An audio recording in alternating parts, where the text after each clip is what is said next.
Hey, this is Phil and it's your Friday video update. So today I wanted to actually give you a little bit of an update on interest rates and Brexit and where do we go from here. A lot of people opened up and viewed the video I did when Brexit happened, and I thought after a couple of weeks it would be worth reviewing where we are from here. So I'm going to try not to get too technical, but I am going to put some charts up on the screen here to show you what it looks like and kind of give you my analysis of where I think we're headed.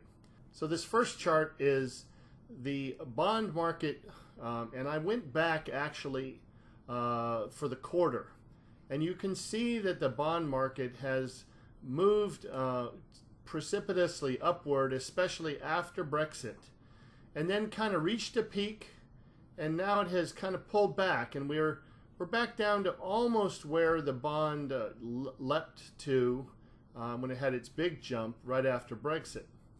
And so when the bond is high, rates are low. When the bond starts moving down, rates start creeping up. And we've seen that. And this is not horrible. Rates are, don't get me wrong, rates are still very, very good.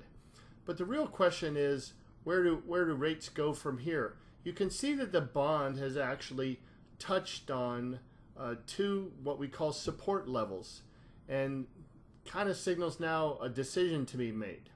And I think I can make this more clear when we switch over. Let's go over now and look at the 10-year Treasury Index.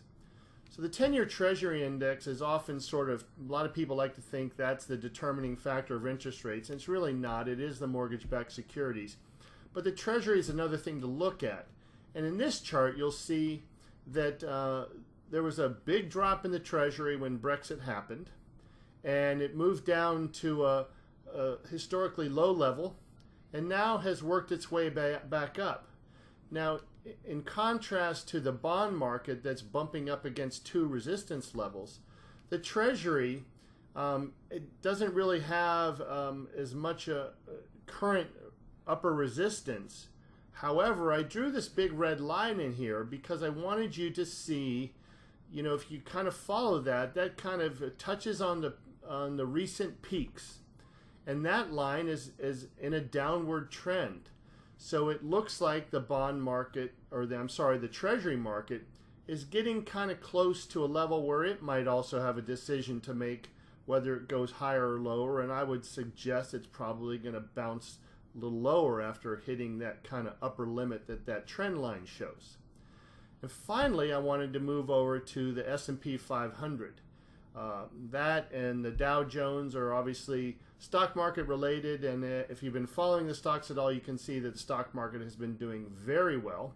The S&P had an all-time record high recently, and you can see in this chart that goes back actually 2 years, the S&P is in uncharted territory. So you have to ask yourself, how much higher can it go? And why is this important? Well, when people pull money out of stocks, it goes back into bonds, the safe haven of bonds it's called. And if that happens, rates go lower. So we've got a bunch of different things here at play. You can look at the bond market, and it's bouncing off or getting ready to bounce off some resistance levels. You got the Treasury Index. It looks like it's going to kind of peak here maybe if trends hold true. And then you got the stock market at all-time highs, and a lot of people feel like, you know, it's got to reverse course and have a sell-off at some point. So if all that comes together, I would suggest that, you know, although rates have maybe tweaked up just a little bit here since the best rates after Brexit, I think we're still in for a good interest rate environment for the very near and maybe midterm future. There's some indication of inflation in certain reports and talk about the Fed maybe wanting to do an interest rate hike before the end of the year. But as we've discussed before, that's not always a negative thing.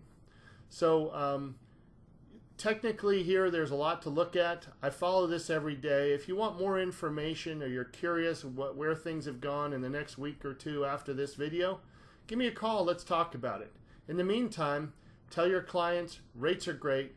It's a great time to buy. And also, if you know somebody who's looking to refinance, I'd be more than happy to help them with that as well. Hey, listen, have a great weekend. Thanks for watching. Forward and share this to anybody you think might find it important.